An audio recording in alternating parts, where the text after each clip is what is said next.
ឡានដឹកទំនិញនេះបានដឹកសត្វដ៏គ្រោះថ្នាក់បំផុតនៅលើពិភពលោកប៉ុន្តែភ្លាមបន្ទាប់ពីវាត្រូវបានដឹកចេញវាបានក្លាយទៅជាមិនស្ងប់ភ្លាមសូម្បីតែអ្នកថែរក្សាដែលមានបទពិសោធន៍100ឆ្នាំក៏មិនអាចធ្វើឲ្យវាស្ងប់បានដែរ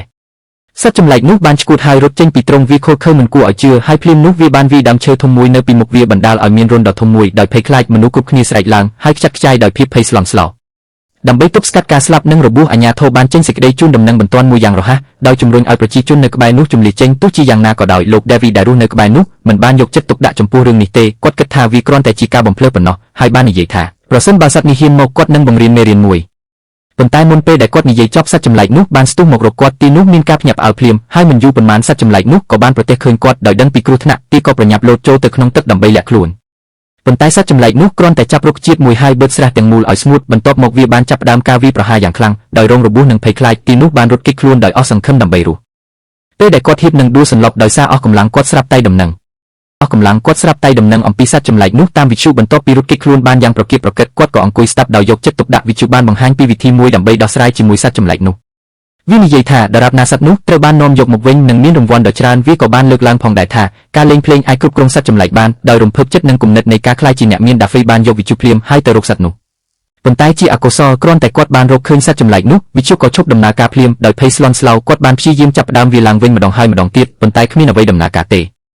នៅពេលដែលសត្វចម្លែកនោះខិតជិតមកដល់ទីនោះកាន់តែភ័យស្លន់ស្លោនៅពេលដ៏សំខាន់វិទ្យុក៏បើកដោយឆ្លៀតឱកាសនោះគាត់បានប្រើវាដើម្បីគ្រប់គ្រងសត្វចម្លែកនោះហើយក្រុងនឹងនាំវាទៅសួនសត្វដើម្បីយករង្វាន់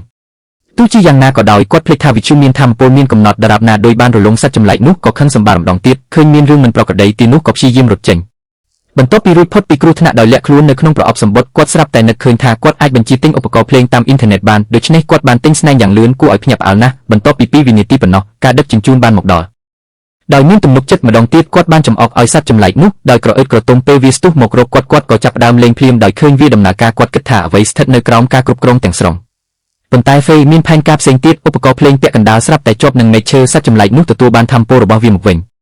ទោះជាយ៉ាងណាក៏ដោយខណៈពេលកំពុងរត់គេចខ្លួនទីនោះបានរកឃើញដោយចៃដន្យថាការហួចក៏អាចគ្រប់គ្រងសត្វចម្លែកនោះបានដែរដោយក្តីរីករាយជាខ្លាំងគាត់បាននាំសត្វនោះទៅកាន់សួនសត្វភ្លាមទោះជាយ៉ាងណាក៏ដោយសួនសត្វនៅឆ្ងាយមិនគួរឲ្យជឿដែលបង្ខំឲ្យវាហួចអស់រយៈពេលជាច្រើនម៉ោងមុនពេលទៅដល់ជាសំណាងល្អវាមានតម្លៃណាស់បន្ទាប់ពីចាក់សរសត្វចម្លែកនោះនៅក្នុងទ្រុងរួចវាបានទទួលរង្វាន់ដ៏ធំមួយពីសួនសត្វប៉ុន្តែនៅពេលដែលវាហៀបនឹងចាក់ចេញក្រដាសប្រាក់មួយដែលវាធ្លាក់ដោយចៃដន្យឲ្យត្រូវបានសត្វចម្លែកនោះយកទៅដំបូងឡើយគាត់គិតថាគាត់នឹងលេងវាទៅប៉ុន្តែមិននឹកស្មានដល់គាត់បានងាកមកវិញហើយវាសត្វចម្លែកនោះយ៉ាងឃោរឃៅនេះគឺជាអំណាចនៃលុយ